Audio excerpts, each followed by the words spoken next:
What's up, good people? David Taub here, coming to you from nextlevelguitar.com, and we've been getting lots of emails asking for a basic blues guitar lesson, so I thought I would do a little lesson about the 1-4-5 and a 1-4-5 rhythm. You've probably heard rhythms like this, all over the place, very, very common, but I think it's important to study rhythm guitar as well as lead guitar. And I think your lead guitar playing is really only ever going to be as good as your rhythm playing. And a great rhythm to start off with blues is just a simple 1-4-5 12 bar blues. Okay? So that's what I'm going to teach you today. 12 bar meaning the progression repeats, the chords go in a certain order or pattern, and if you total up the amount of measures we're going to stay on them, it's 12. And then that whole set of 12 just keeps repeating, 12 bar. There's 8 bar blues, but 12 is the most common. So what we're going to play is we're going to play a little 1-4-5. So common, so much music comes down to the 1, the 4, and the 5 chords.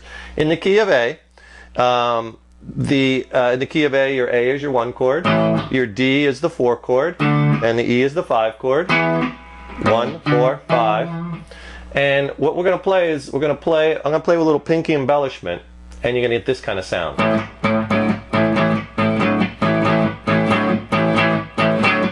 You've heard this many times. You can do it slow, you can do it fast. Doing it with a palm mute, you could do it.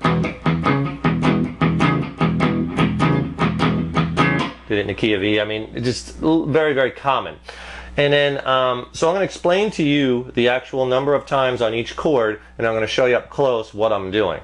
So to play a 12 bar, you're going to stay on the 1 chord or the A for 4 bars or 4 measures. And just count it off like 1 and 2 and 3 and 4.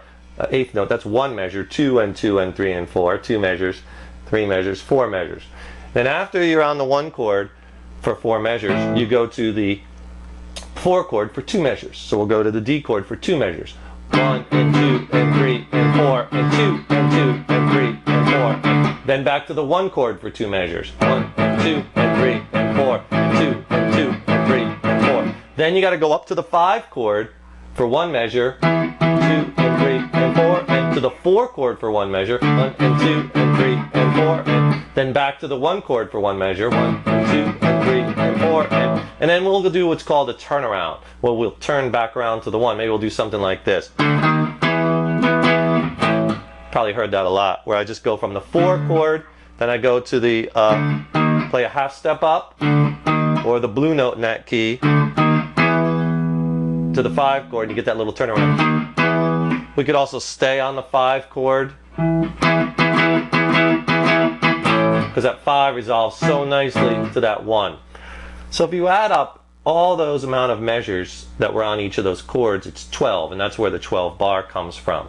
So it's the 1 chord for 4 measures, the 4 chord for 2 measures, that's 6, the 1 chord for 2 measures, that's 8, the 5 chord for 1 measure, 9, the 4 chord for 1 measure, 10, the 1 chord for 1 measure, 11, and then you could do the measure of the turnaround. 12, okay? Sounds complex, but after a while you'll just get this hang of it. And it's whenever you get together with other musicians, a lot of times it's like, let's just play a 1-4-5, because everyone knows it. It's so important. So I'll play through the whole thing, but before I do that, I want to wheel up the camera close and show you how I'm using my pinky to embellish the chords. Okay, what I'm doing to get this sound with my pinky is I'm playing, for all of these chords, I'm playing just the 5th chord, just a 2-note chord, the root and the 5th. So for the A, I'm playing 5th fret on the A, on the low E string, the A note, and the 7th fret on the A string, the E note. And then when I go to the D chord, I'm playing the 5th fret on the A string, the D note, and the A note, which is the 7th fret on the D string. And then when I go to the E chord, I'm playing the E 5th, which is the 7th fret on the A string, and the 9th fret, the B note, on the D string. 1, 4, 5. But what I'm doing is I'm skipping a fret, and then with my pinky, I'm grabbing, I'm playing that chord, which is basically, I'm just grabbing a whole step away from my 3rd finger. I'm grabbing the pinky on that A string, and that's how I get that down, down, down.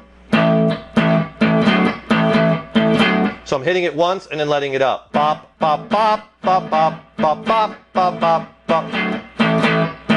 And same thing on the 4 chord.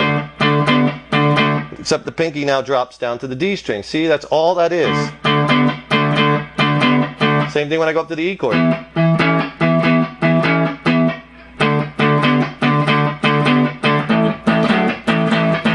Okay, that's all that embellishment is. Now, if you're having trouble stretching to reach that note, instead of doing it in the key of A, try doing it like in the key of C or D, because down here, because the frets are closer together, the further down the neck you go. If you get it, if you can get it, use it as a stretching exercise. Eventually, move it to A and try to stretch. Then go to G. The toughest one is F because you got to stretch the furthest. So you want to be able to do that stretch in the key of F. See, that really works the stretch here. So you really want to practice that and get that stretch down. So let's play the 12 bar in the key of A. All right? A, D, and E are the chords. Here we go. 2, 3, 4. 2 measures. Here's my 4th. Switch. D chord. 2 measures. Back to the A. 2 measures. 5 chord. 4 chord. 1 measure. 1 chord. Here's a turnaround. Start all over again. And so on and so forth, okay? So try that, and then also try this turnaround. Try just staying on the 5 chord. So when you go to the end of the last few measures, when you're on the 5 chord, 4 chord, back to the 1 chord, start over. See, that time when I didn't play for the turnaround, I just went to the 5 chord and just stayed on it. Now, I'm doing this very simplistically. I'm only using all downstrokes because I just want you to get the 12 bar pattern. That's all this lesson is about, that pattern. 4 measures on the 1, 2 measures on the 4 chord, and so on and so forth. So get that pattern down and then start playing it in different keys. In G. You can even do it with a palm mute. Lay your palm right on the strings. Sound familiar? Same pattern. Right?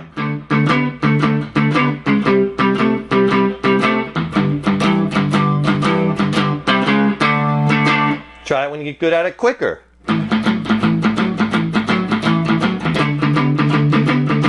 But get that pinky working. This is great work for the pinky, great stretch, great embellishment, and it's just a simple 1-4-5 that every guitar player should have in their arsenal. Okay? Nothing groundbreaking, but very important. So enjoy that, get that 1-4-5 pattern down, jam with your friends, and we will see you in the next lesson. Rock on.